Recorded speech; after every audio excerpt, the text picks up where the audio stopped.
set with the slides?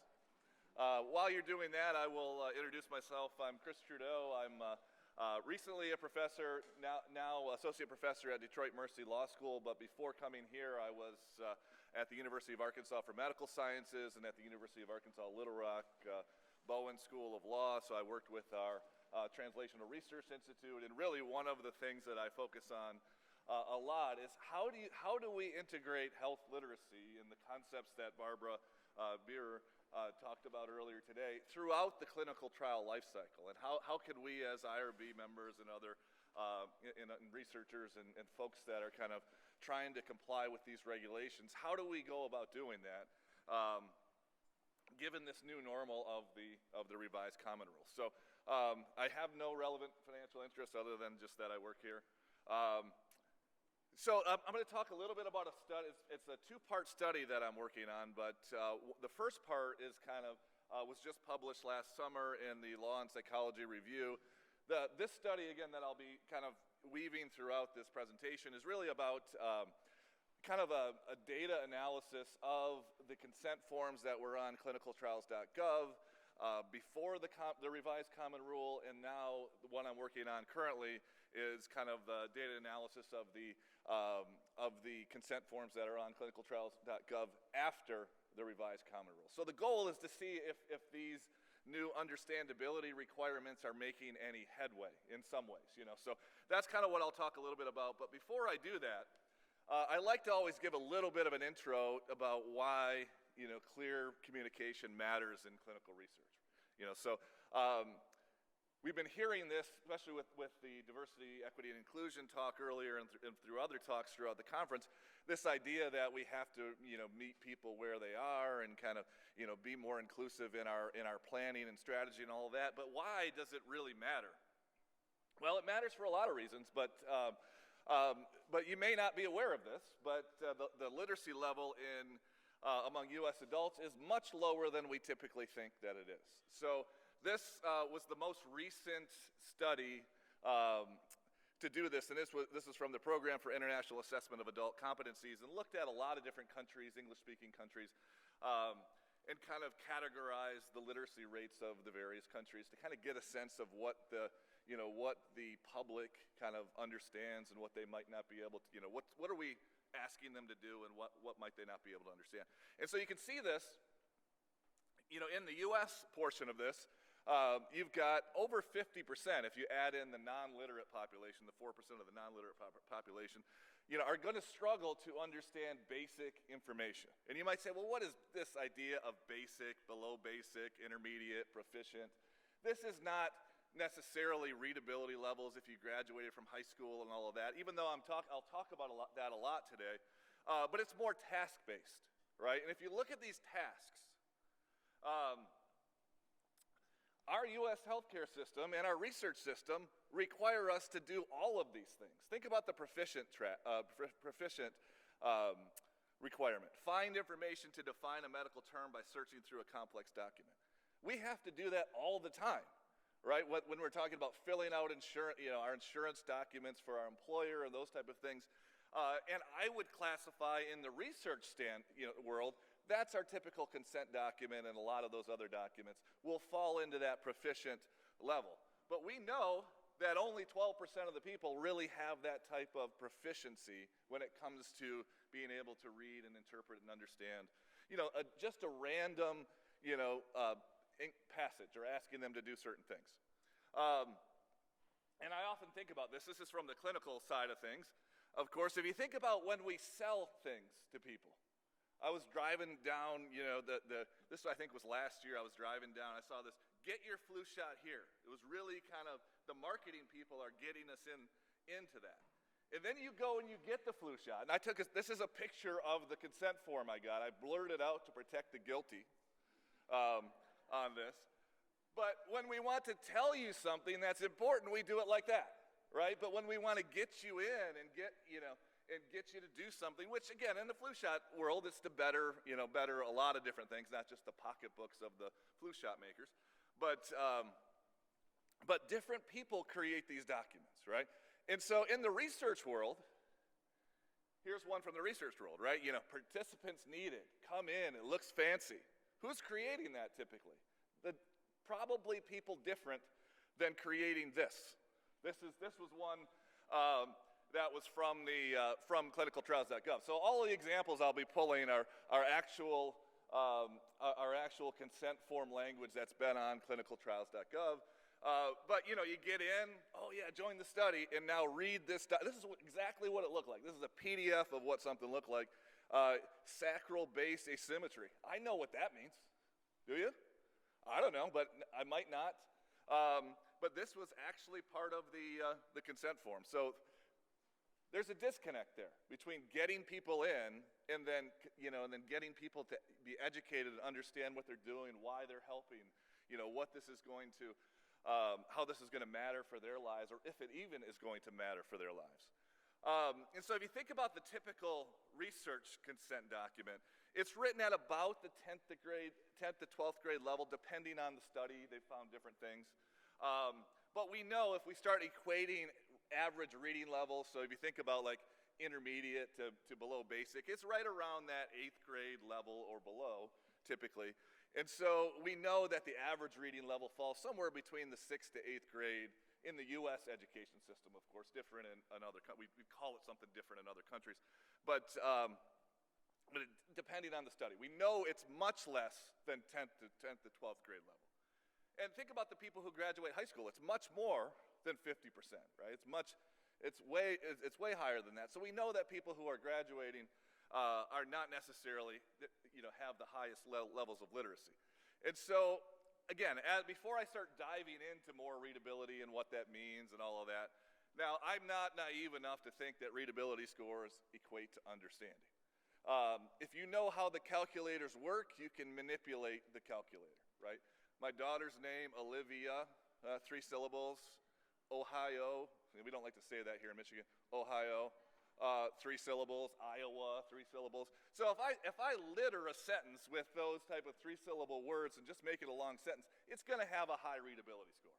But the way I like to think about this is it's a good kind of barometer of if you're going in the right direction. Is this something that's going to be too difficult to understand, or is it something that might have a choice?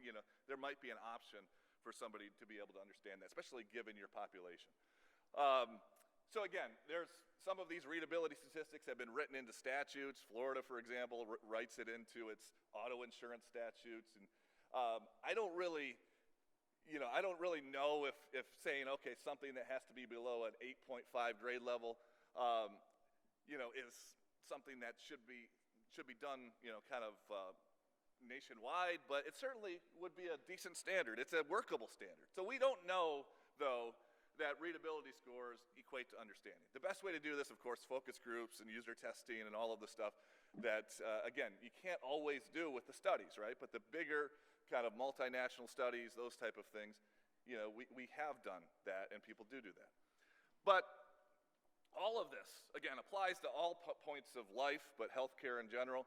But I think this matters more for human subjects research because research participants are not patients. One of the things that I was about to say an offensive word because it just makes me so mad, ticks me off, just add it with a P, is when I see consent forms for research that list the term patients in there. They're not patients. And so saying those terms get people thinking the wrong things. And the participants' interests are not the main focus of the research, right? But people miss that. That's called the therapeutic misconception. And so this complicates things. When you think, especially in cancer research, for example, about, you've tried all of the approved cancer treatments, and then this is the only option left for you.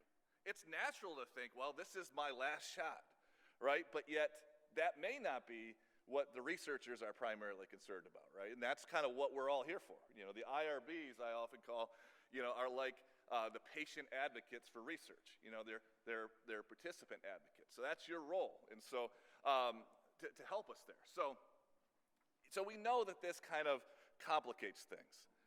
So the solution to this, the solution is easy to say but hard to do, right? So it's to integrate some of this health literacy principles, plain language principles, the things we know from other walks of life, and other types of communication research throughout the clinical trial life cycle. That's the idea.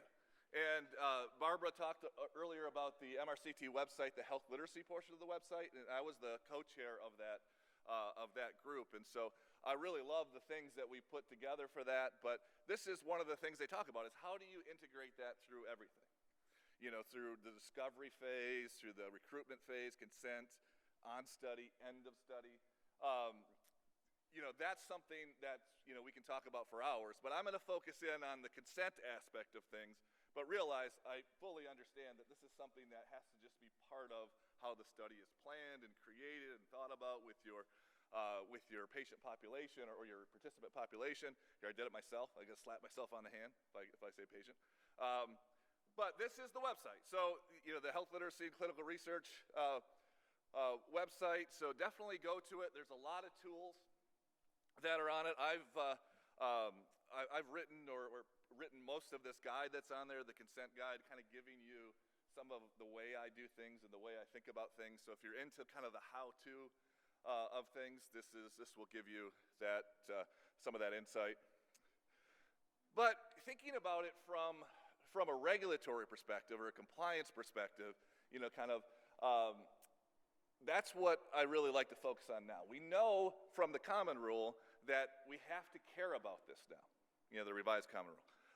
Content, organization, presentation needs to be clear and understandable. We heard Barbara talk about that earlier. You know, the point, of course, is to facilitate a participant's decision about whether to participate in the research. So if we think about that goal or that point, that can drive a lot of our decisions if we're creating templates for our researchers to use or kind of, you know, approving certain consent forms or kind of thinking about new ways, as we'll hear from Dr. Gruber in a few minutes, about presenting consent. Barbara mentioned this earlier. What if we thought of consent as just an educational process? I notice all of the city and the other training folks that we all have had to go through that training in order to be where we are today. A lot of that is not just reading 100-page forms and signing your name on it, right? It's going through these educational modules, you know, asking some, you know, answering some questions and those type of things to know that you understand things. Why can't consent be that way? There's, you know, that's a whole other discussion. But anyhow, that's where I'm thinking. But anyhow, now we know, you know, based on the, you know, the kind of the legal hammer, as I call it, that of the common rule, that it needs to be organized and presented in a way that does not merely provide a list of isolated facts, but rather facilitates the prospective or legally authorized representative's understanding of reasons why one might or might not want to participate. Reasons why that person or, you know, people in your study, not why we think they might participate or not participate, but why would they not want to participate. So we have this call to action from SACHARP, again, you know, that these new consent requirements should be used to fundamentally change the process and improve the consent process as a whole, including the form. So I love that part of it. It's not just the form, it's the whole process of things. So it better serves that function of getting people to that understanding to say, yeah, this works for me. And somebody else, maybe it doesn't work for me. So that's kind of the goal. And I love the SACHARP commentary on this. It's just a gold mine of things to think about if you're running an IRB or if you're thinking about this type of thing. This is something that that right after this came out, the revised common rule came out. I do a lot of this for various entities as well, but at the University of Arkansas for Medical Sciences at the time. I kind of created this for myself. It's like, here are all the requirements. When I'm going through and I'm creating a consent form or I'm revising a consent form, you know, I kind of, you know, put this, you know, where is it covered? Is it covered? What's the location? Because a lot of times, you know, I teach legal drafting as well. That's the problem. When you have 18 different things that you might have to disclose is like, sometimes you'll talk about benefits in page 2, but then you'll come back and page 7 has something else about benefits, right? So thinking about these more as the abstract, did you cover these and where did you cover them? And maybe you start to see things. You're like, man, in my first draft, I've really covered this not very well, you know, to put it in a nice way. So why don't I kind of put things together? I don't need to say this twice, you know. How do I draw, you know, kind of the participant's eye towards things?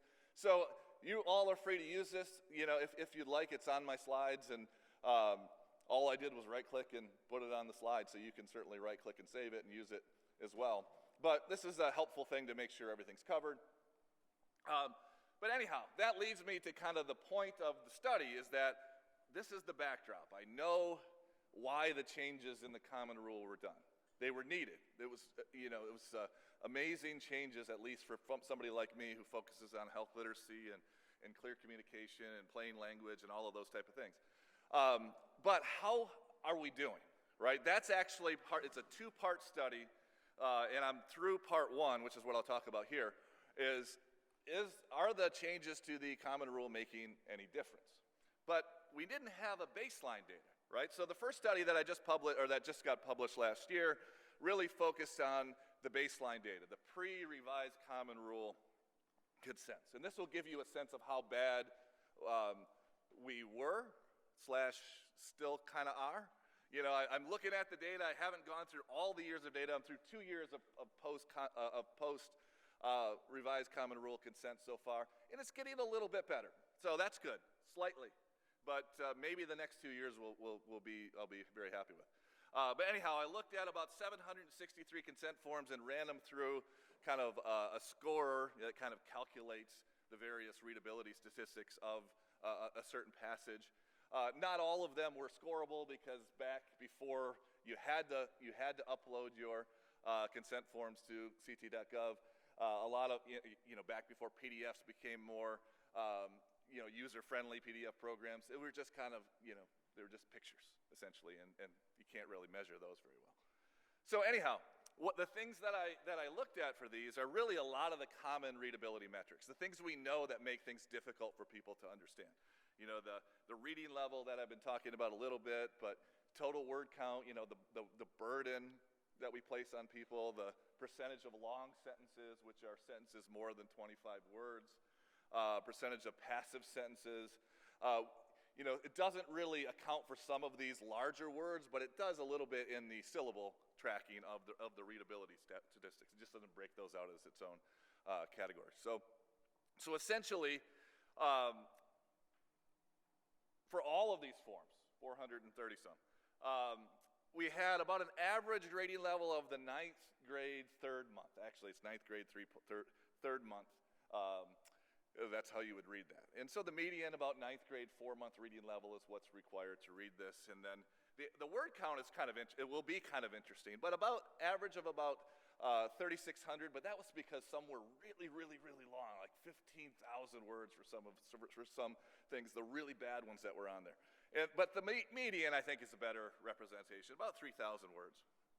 Long sentences, a lot of them, 25%.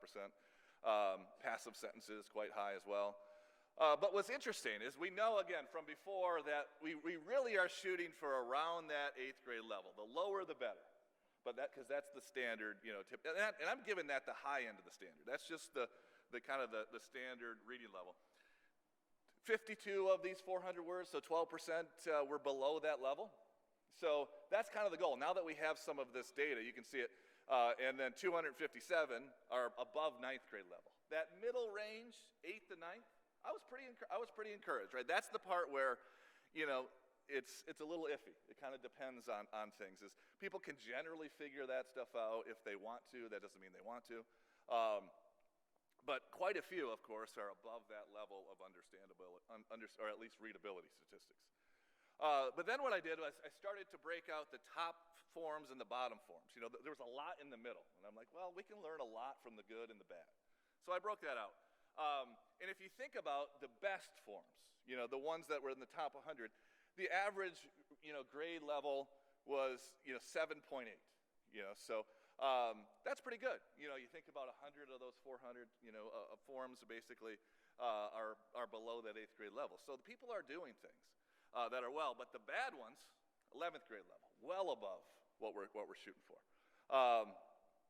What was interesting, I should have circled this, but look at the word count difference. 3,800 for the best forms, 3,100 for the worst forms. So one of the mentions of SACARP is that we're not really concerned about length, we're concerned about understandability. And that's what I often tell my students is that sometimes to explain things well takes a few more words.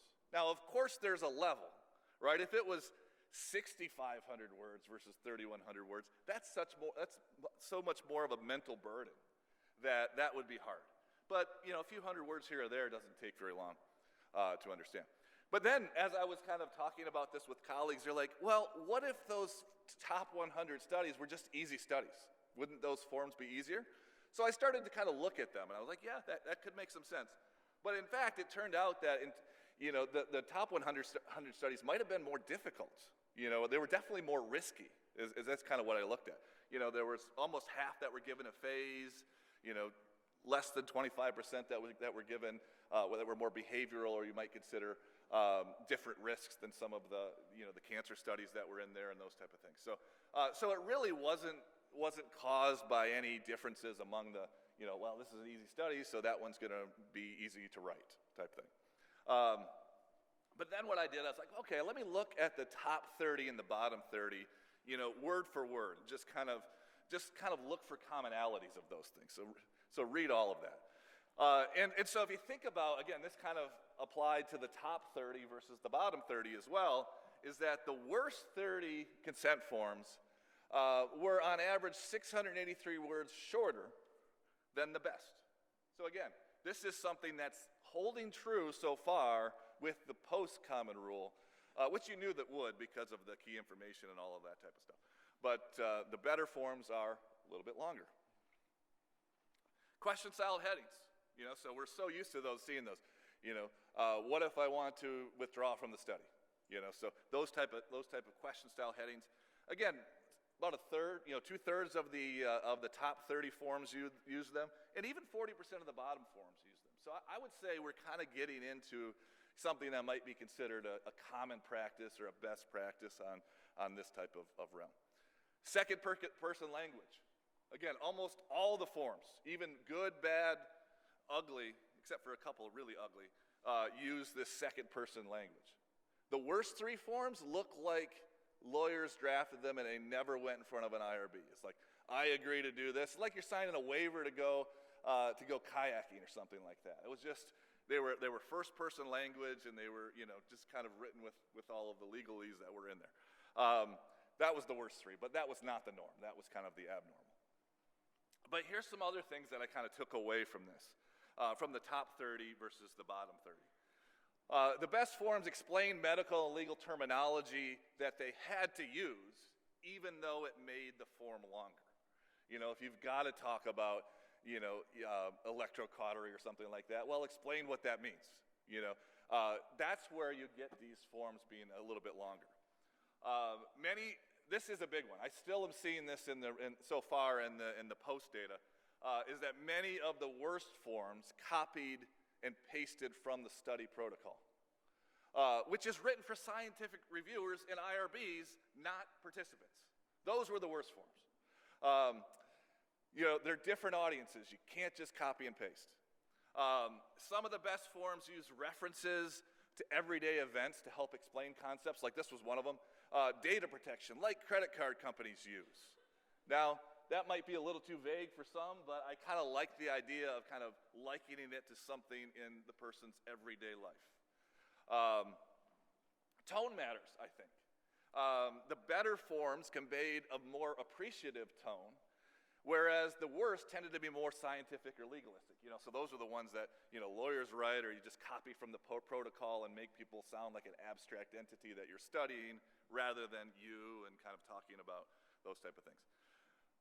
And then again, this is kind of the whole. We knew this is not anything that is surprising, but the worst forms had long paragraphs with key concept buried in the middle. So to close with this, I'm going to give you one example. There's a lot of examples, but one funny example. So think about this. I underlined what's the most important thing to me, but what's the most important to you from this passage? This is exactly how it looked in the consent form. Upon arrival to the laboratory, your nude body mass, body fat percentage, or using Jackson and Pollock's 3-site skin fold measurement, height, urine color, and urine-specific gravity will be measured.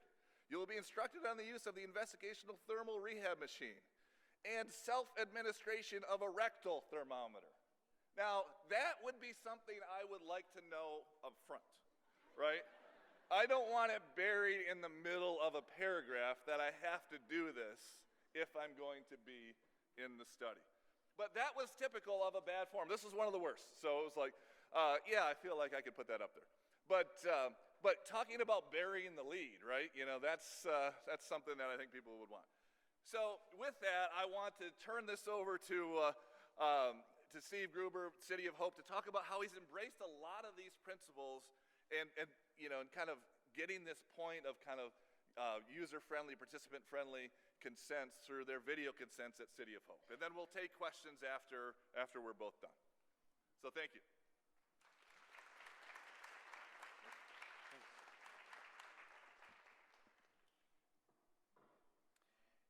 Thanks. I am now at City of Hope, but I will just begin by saying I am so grateful that I had the wonderful opportunity to begin my academic career as a faculty member here at the University of Michigan, where I was on the faculty for 14 years. And now I'm going to advance to describe how we've really changed our consenting process at the City of Hope National Medical Center. Specifically, what I want to talk about is the way in which we really try to build consenting innovations through communications.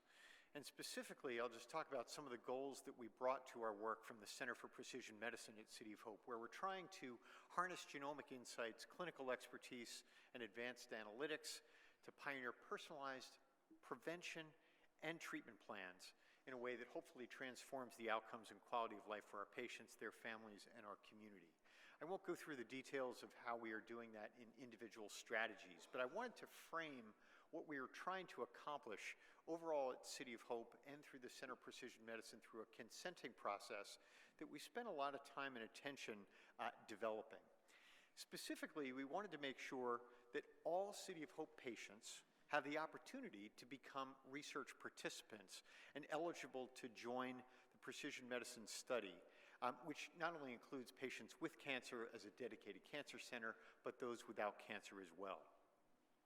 We added a precision medicine component to a pre-existing protocol that was our biorepository study known as the General Research Consent Protocol. And we use numbers for everything. This is protocol 07047. We also added some elements which we thought were going to be critical to improving access to the care that we wanted to provide, but doing it in a setting that would allow us to study things carefully by offering no-cost germline genetic testing to all patients. This is for inherited susceptibility to cancer.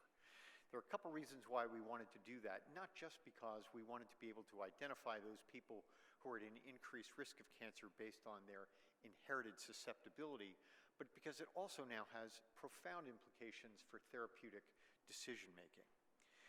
We tried to design this in a way where we could provide upfront in-clinic and teleconsenting, and we opted, at least initially, to use DocuSign to be able to facilitate that.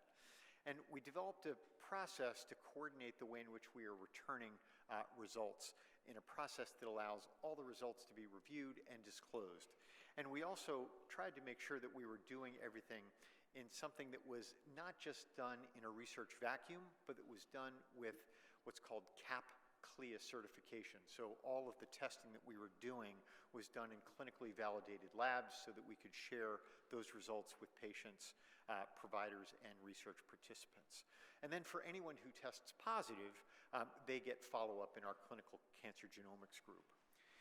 It took us about 9 months from the time we got started on the process, designed it, developed it, tested it, and activated it with a new protocol to begin our new consenting process, which started July 9th, 2020.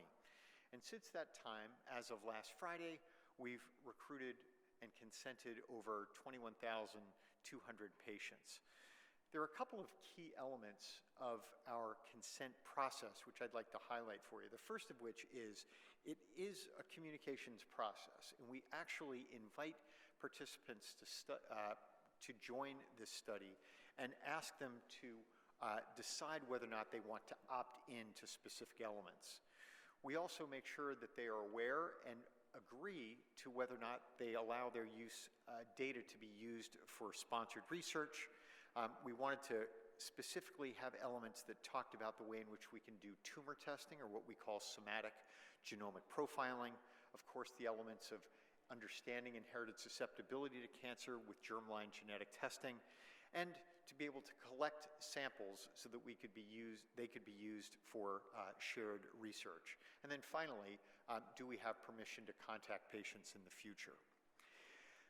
We've tried to make this as representative as possible, and in fact, we have achieved some degree of success with this to make sure that we are serving the catchment area that we serve in a highly diverse community of Southern California.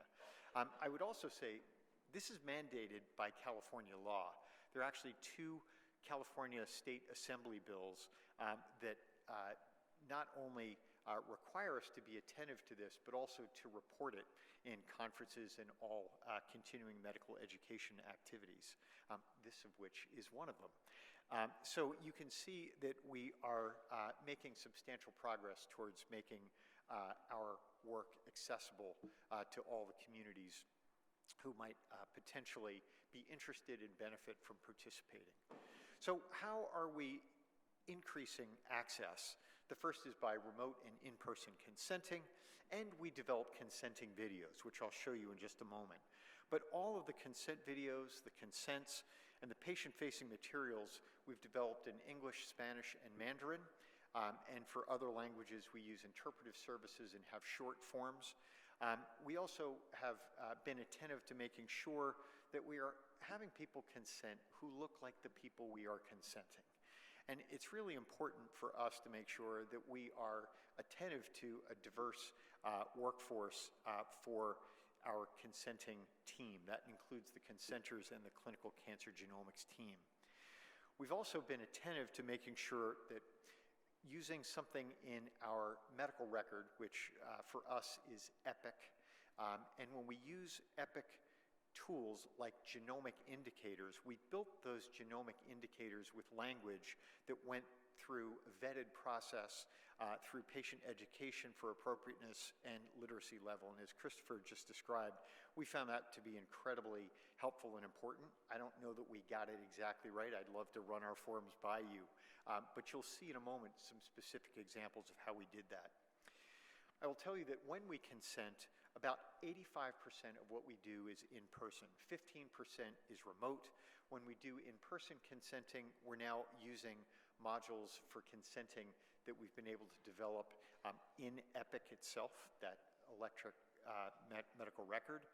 And for the 15% that are done remotely, we do that with DocuSign. We fortunately have been able to develop a pretty representative geographic distribution of the consented individuals that match our catchment area. And when you zoom this out, you can see that our national profile at City of Hope, which now has centers in Chicago, Atlanta, and Phoenix, we're just bringing these on board there, and we're trying to accomplish the same thing. So now let me tell you how we began to develop our consenting videos. Prior to joining City of Hope, I was the director of our cancer center at the University of Southern California. And USC has a fabulous film school. I mean, it is really a world-class school of cinematic arts. And as we were trying to develop better processes for consenting, I went to our dean for the School of Cinematic Arts and said, can we do like consenting videos, really high production values? She said, oh, we've got a whole department that does that. And we were really fortunate to be able to develop some nice consenting videos at USC. And when we came to City of Hope, I thought, gosh, let's do the same thing. We brought in the same group from Cinematic Arts at USC, and they developed unbelievably high-quality videos. We completed the videos, started to roll them out, and our marketing department said, you do know that we only use videos at City of Hope with our own faculty and staff. So back to the drawing board, a little bit of an expensive mistake, but here's what we ended up with. And I would say that it turns out to have the same high quality production values that we aspire Hello? to. I'm Dr. Loretta Runse, and I'm a surgeon at City of Hope. If you're watching this, you're considering enrolling in what we call the General Research Study here at City of Hope. I'm here to give you clear information about what you would be signing up for and what is involved, including both the benefits and the risks, so you can make an informed decision. And I'm Dr. Samantha Powell, an oncologist at City of Hope. Let's start with what may be your biggest question. What is the General Research Study? Joining this type of study often starts with allowing us to study your past, current, and future medical records, whether they're from City of Hope or other places where you've received care. It may mean agreeing to let us study genes in your cancer cells and in your normal cells. It may mean providing or allowing us to collect things like blood, saliva, or stool samples. If you have any surgeries or procedures as part of your cancer treatment, we may study any extra tissue that is not needed for your medical care. That tissue could be studied immediately, or we may store it for future research. This research occurs only when approved by a committee responsible for the oversight of ethical research. If the study involves collecting and studying your cancer cells, we may look at the DNA inside those cells to see if it reveals anything about how or why your cancer is developing. You will have the option of having us study the DNA inside your normal cells to determine if you might have an inherited risk for cancer and or some other health conditions running in your family. If we find information that's important to your health or your family's health, we will work with you to manage and as best as we can minimize your risk. And if we find something that could impact your cancer treatment, we'll inform your medical team. This is an ongoing study, which means we will continue to collect information from you and other participants for as long as the study remains open. We do this because the research we do on your donated blood, body fluids, and tissue may lead to better ways to prevent, detect, and treat cancer in the future.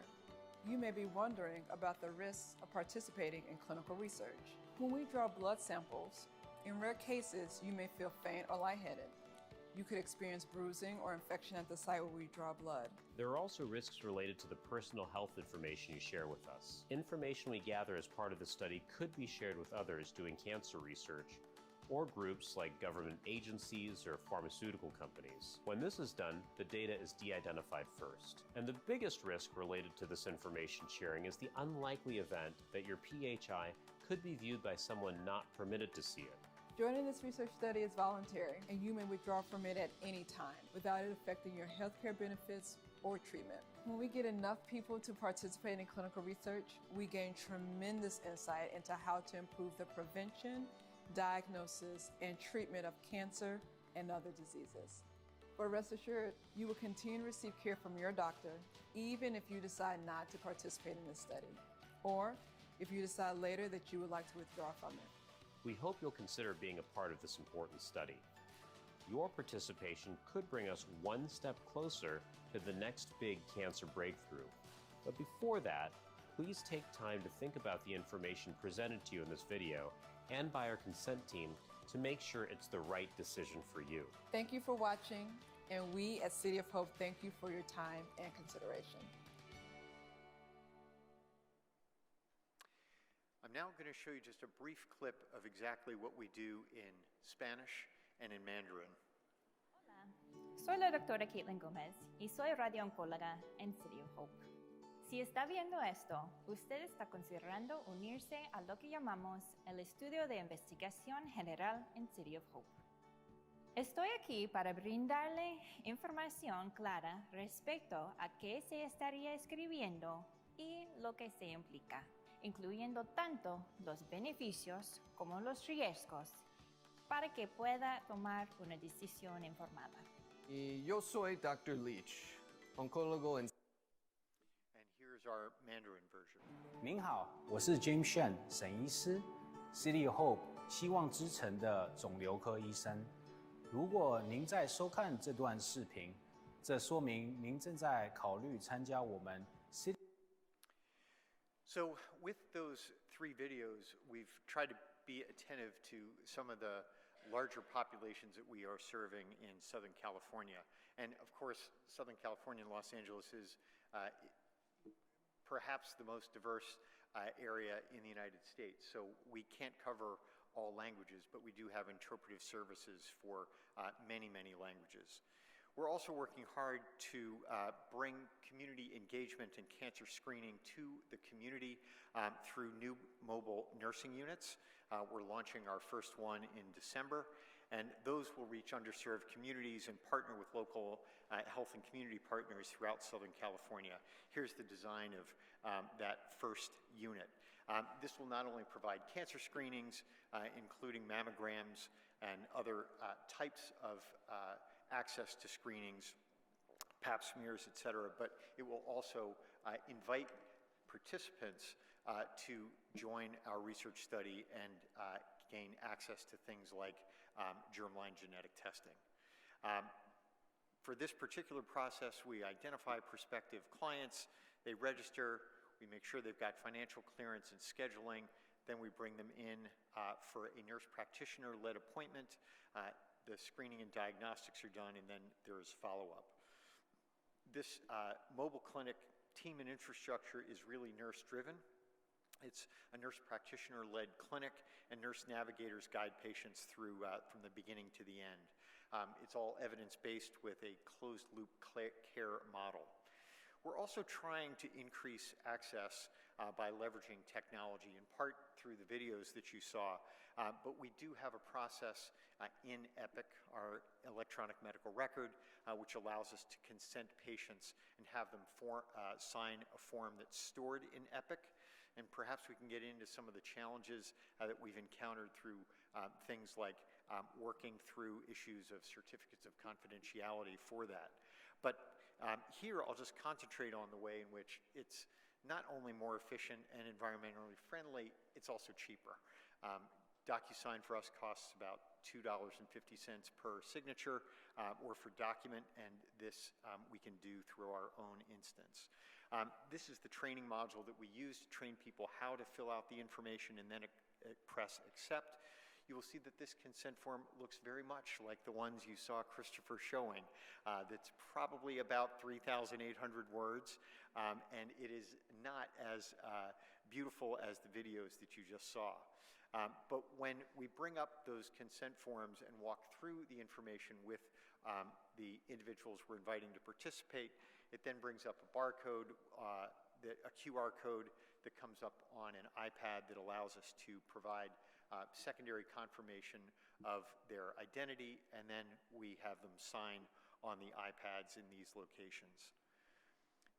Our consent rates are really high. The consent rate is only 6.4% declines out of 21,247 people as of last Friday. And some people say, you know what, I'm really glad to hear about this, but I've got too much going on today. I just got a cancer diagnosis. I really need to, I'm flooded. I need time to consider this. But that's about 10% of patients. 84% of patients consent at the initial time of invitation and evaluation. And of those people who consent, 98.8% opt in for germline genetic testing. And I'll just remind you, this is, people want to know this information, and they opt in for germline genetic testing without any pre-test genetic counseling.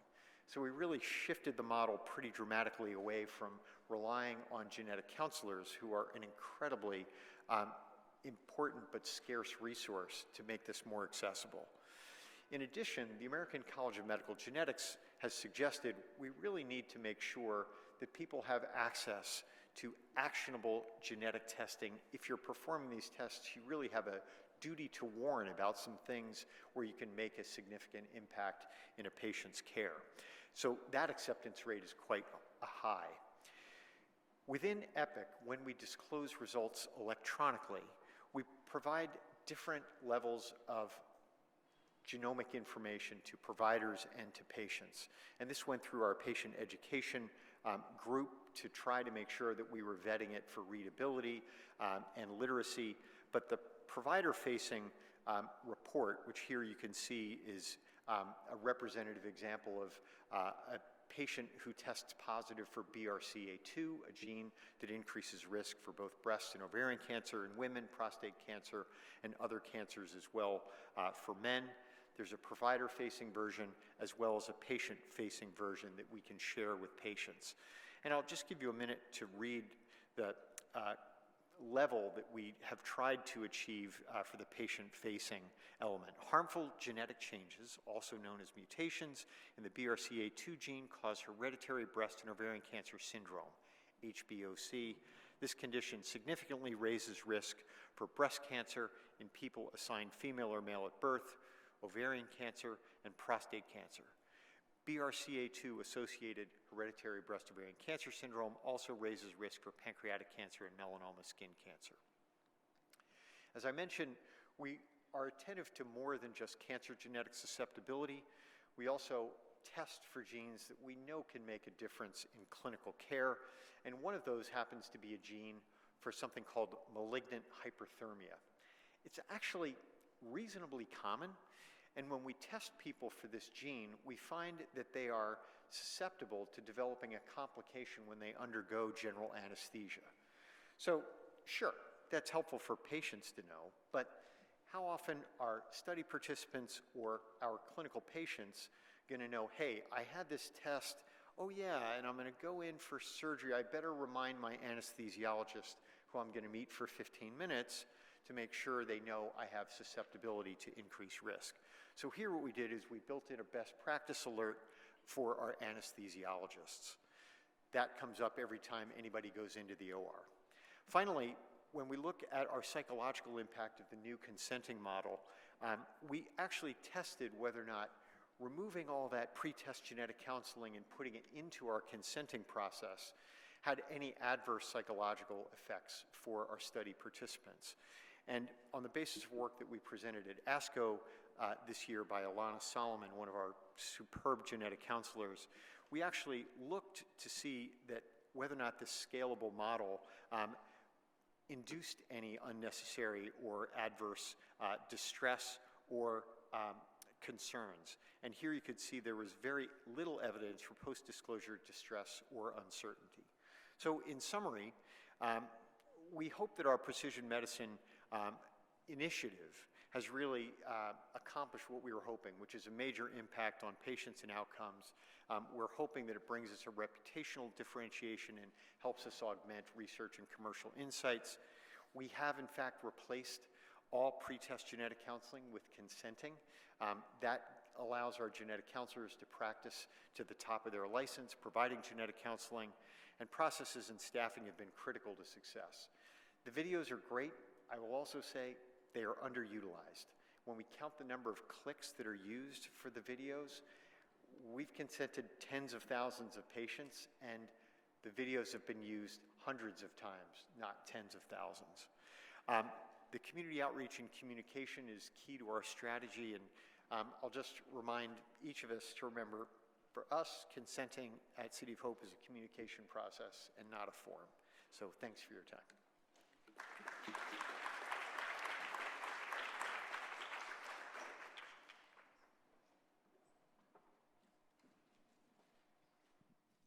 So here I think now we can take questions, and perhaps I can begin with a question for you, Christopher. The work that you presented on literacy and readability is something that shows we all have a lot of progress to make. How can we better access and make sure that we're in the top third, not that bottom third?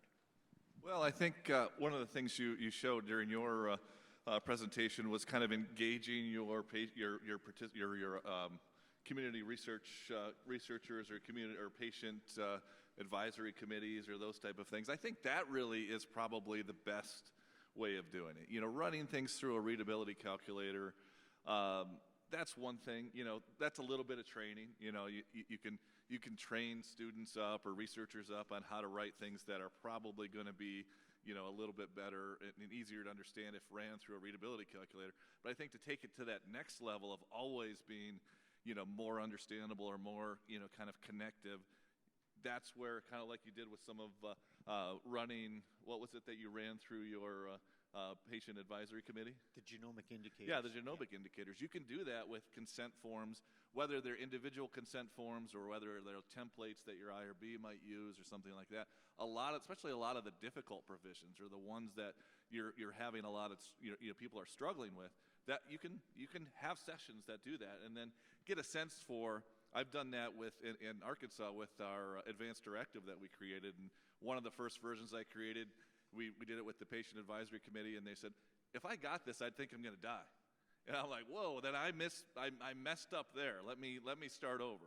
How can I lead you into this to know that this is, kind of thinking in advance, not that you are on the path to death. So I think that you learn so much from doing that kind of connecting with the individual users of the agreement, of whatever it is. That's such a good point. And I will say one of the things that we really aspired to with the videos that we found to be a little bit more challenging than we anticipated is videos can't answer questions. So when you have, they're not interactive.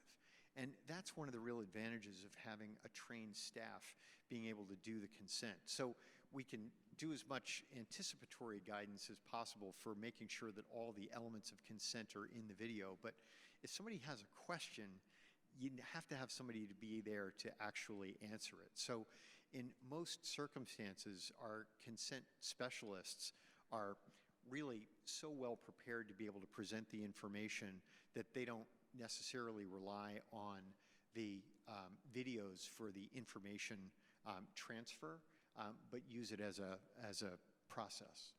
Question? Yeah, I had a question following up with those videos. Do you have any links between if the videos were used more with maybe underrepresented groups, so maybe even though they're underutilized, they're helping increase your demographics? Do you have any links to show? It's a good question. We don't really have data to be able to answer that question. We're just starting to look at it. But what I would say is that where we actually think the videos are going to be even more impactful is in waiting rooms. So that when our patients who are waiting for a blood draw or waiting for their appointments can actually see the videos, read the subtitles, and make sure that they're like, oh yeah, I have some questions about this that I'm going to ask the consenter before I sign anything. That's where we anticipate that it will be maximally informative. But we don't know the answer to that yet. Hello, it's Yvonne Lau from OHRP. So many of you know I actually am passionate about informed consent, and we try to do a lot of work on informed consent training as well. So my question is, and this is kind of questions that we've been asked as well, and things that I often think about a lot. So it's related to template, right? So if you actually, I think all institutions want to have some sort of template developed for investigators. But as I think about research, writing consent form, often their templates also create some sort of confinements, right? It confines you to write things in a certain way, and also because when people develop template, they try to create a template that would cater for many different types of research under many circumstances. So the language that is being used in template often ended up being really not the easiest to understand for whatever reasons, whether it be from the perspective of context, right? As opposed to, they can be written in active form and using simple words, but still nonetheless, I think from the perspective of context, it can be difficult to accommodate. So I just wonder what your experience is and what your advice. Yes, I think Professor Trudeau. Well, yeah. No, that's a good question. Templates only are as good as the template is set up. Now, I will say this, and I don't know what I can disclose, Pam, but we created a bunch of templates at the University of Arkansas for Medical Sciences, and I played a role in that. But that's exactly the problem, right? It's like if you don't set up the template the right way, then people are going to just take this language and stick it into their study, and it might not fit the context of their study. So in those situations, it might be setting up more of a design or the headings, or kind of like if you have like a study schedule when things are going to happen, kind of coming up with like a chart that people could fill in with their own words, rather than saying the words have to be this or that. But things like if you have a very large study, that works a little bit better, and like data disclosure, what the gene, kind of the problems with learning things about your genes or something like that. That type of language can be more formalized because it's going to be similar, based on what it is. But we've all dealt with that where it's like, well, the template's there. I have to use the template language even though it doesn't fit my scenario. So I don't like to say that they're mandatory, but they are, if you're struggling, if you don't know how to do it, then you can do that. So one of the things that we ended up doing, I don't know if, because I'm not at the University of Arkansas anymore, but one of the things we ended up doing was because people were having trouble, filling out the template or still running into problems, we partnered with our Center for Health Literacy to kind of where those researchers could go and get help from the members in the Center of Health Literacy who could then walk them through and think about their specific scenario. Again, it's harder to do sometimes, but for larger studies, that works pretty well. Yeah, I definitely agree with you that there are certain types of things, right? Whether, be it very specific like genetic research or even like what we were talking about yesterday, data sharing in the future, right? I mean, those specific things you can create some sort of maybe boilerplate language if you like, but that's also related to my second question, which is how do you actually how do you recommend we work with lawyers in the institutions? Hey, because I mentioned this yesterday. I think lawyer legalistic language is problematic from a physician, and I'm by training a physician and a bioethicist, right? I mean, I find that kind of language, it's actually confrontational, creates conflicts, basically. And how do you actually get lawyers to understand that? Yeah, I wasn't that gray before I started this whole process. So I still butt my head with my own type all the time. But one of the things that helps, this is kind of a trick that I've learned, not on purpose, but just kind of over the years, is if you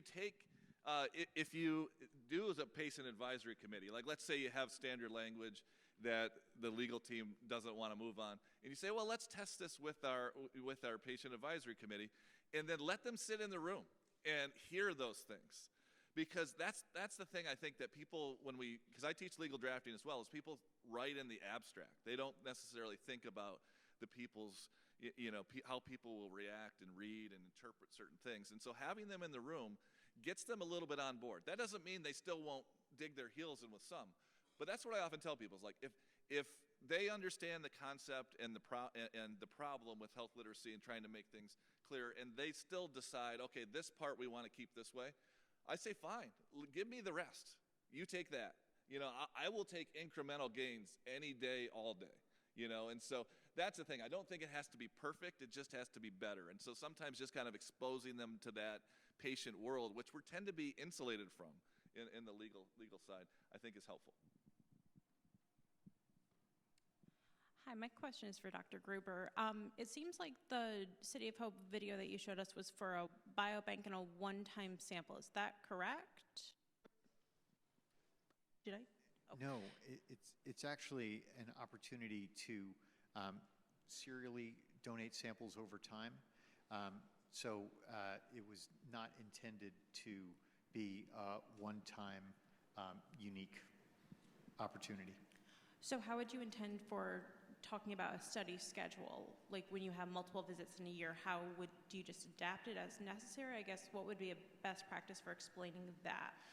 It's a great question. So the general research study protocol is essentially an umbrella protocol where many protocols can then derive additional information above and beyond that. Each of those has to go through separate IRB approval, and study calendars that have, say, for example, specific timeframes where you have monthly blood collection or calendared blood collection, that goes through separately, and it becomes essentially a component of, they've already signed 07047, so they have agreed to participate with having their samples stored for these purposes. But we will then specify the timing for a second protocol, and whether or not they need a separate consent for that is up to the complexity of each protocol. That's an excellent question, though. Thank you. I have a question. So when you think about consent forms and reading levels. This is kind of for both of you. I have a nephew who's in high school, and he's kind of an idiot, but a lovely idiot, but kind of an idiot. Have you ever thought about like revamping the consent form in a sense? Like, here's what the project's going to be, right? And give an overview. And then on day 1, this is what's going to happen, and you're going to sign. On day 3, this is what's going to happen, and you're going to sign. So something that's not the big picture, because 3,800 words isn't going to work out for my nephew. But like, my nephew, I think, kind of represents even my parents in their comprehension of medical things. So is there a way to do that that still satisfies what Yvonne's trying to do in the consent and the literacy and all of the other things? Because it also touches on that, how often am I going to get a blood draw? Well, today you get this one.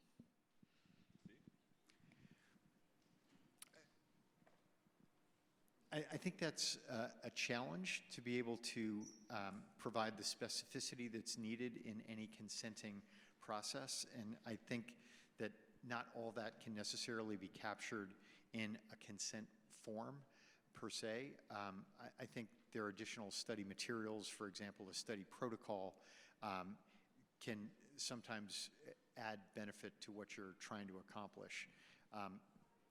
Yeah, well, I was going to say about it's developing that process, right? I love the City of Hope's process of the videos are there, you've got the actual consent form, you've got trained folks who understand the cultural aspects of things. So it's all of those things, rather than here is this 3,800 word form that I want you to read through and bring it back tomorrow or something like that. But as I kind of alluded to in my talk, I think there's other ways of thinking about this. Think about how we all went through city training, right? It's those individual modules. Why can't you have, here's, kind of a educational module, whether they be videos or have some, kind of pre-questions, post-question type thing with signatures after each one. It's kind of like going through each part there. So I think kind of that thinking broadly about what technology and more educational, how do you teach people things, might be the better way to go. But there's a lot of, kind of resistance to that.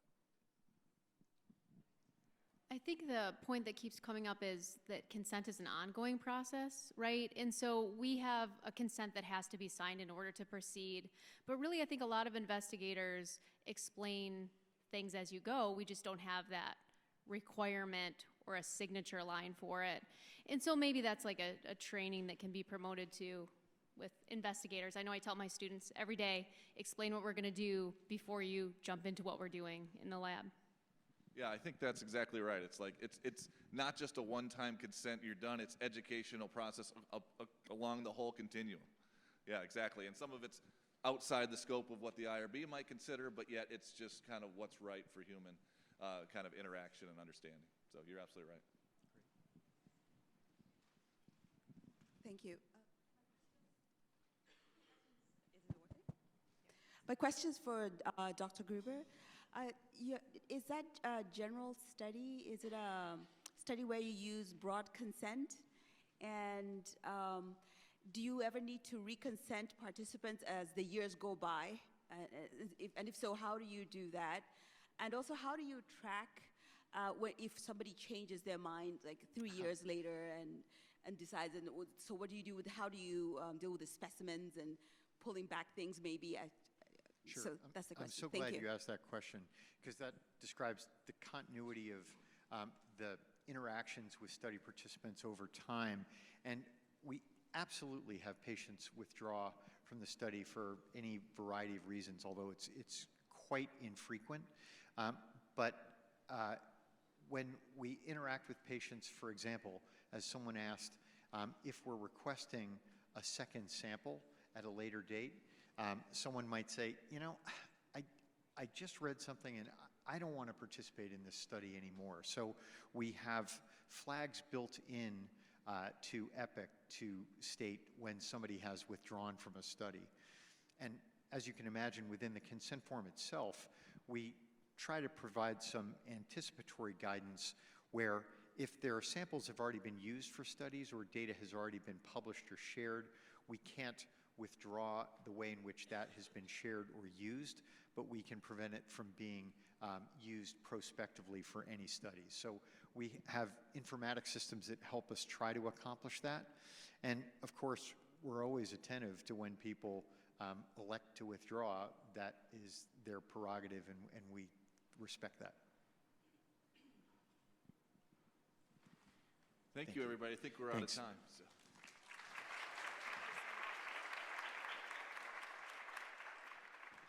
Thank you both. That was a great session and great discussion.